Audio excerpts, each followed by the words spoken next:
it's week 8 of the Splendid Sampler 2 So Long with me, Jenni Smith. Thank you for sticking with me. I've had lots of lovely feedback on my other videos, which is great.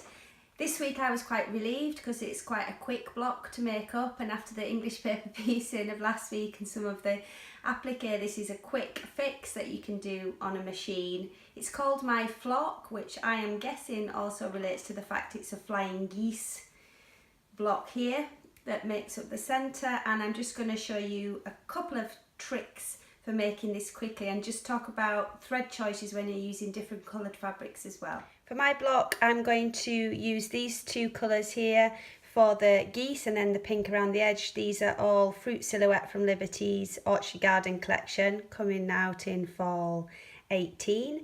And when you've got different colours, then thread choice, even though you shouldn't see it, but for piecing I like to use a mid grey. So this Aurifil 2600 is really good. Really what you need to do is open it out and lay it across each colour.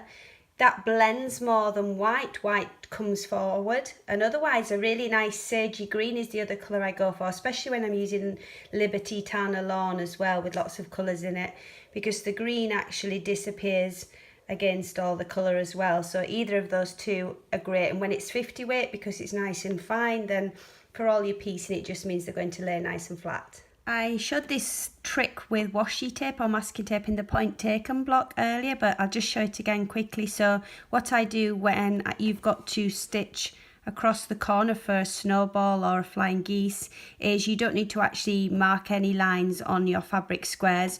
Just get a piece of tape and put it from the central needle position straight down on your sewing machine. And the good thing about washi tape is that when you peel it back, it doesn't leave a sticky residue on your machine, and it looks pretty as well. So all you then need to do is take your square and your rectangle, line up the corners that you're starting with like this, and then you put this so that the needle position is in the top corner there, and then the bottom edge here you align with the tape.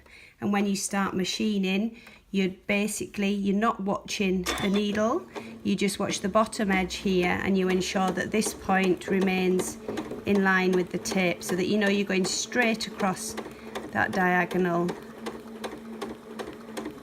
It just makes life a lot quicker.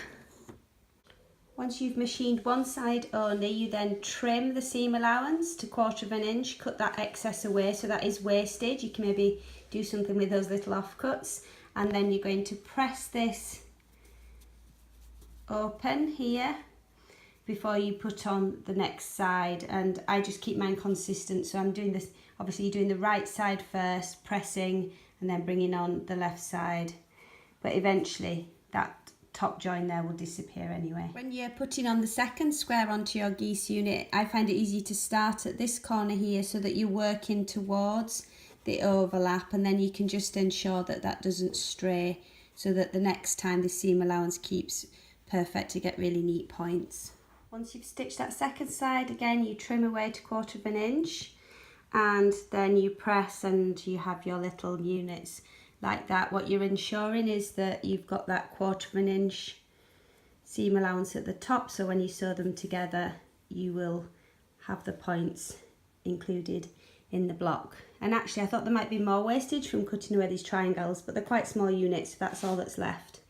This is the little pin cushion I made, if you remember, with all the leftovers from the quilt market block back in week 1, but I'm not sure I can do anything quite so adventurous with these. Stitching the geese units together, I would stitch them with this point facing upwards as opposed to on the bottom, so that you can check you don't go beyond that 1/4 inch of point there, and you can just see it visibly. I press my seams upwards, they seem to sit better. Obviously if you had very light coloured fabric for the triangle units you might want to press them away, but this works okay, and a really good press on the front as well, so those points are looking okay.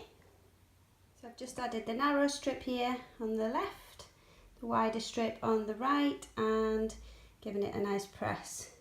Obviously down here this isn't quite a proper triangle yet, because that allows for when you add your sashing or set the block into your quilt at the end. So enjoy that one. It was a quick one for me, about half an hour's work, but prepare yourself for what's coming next.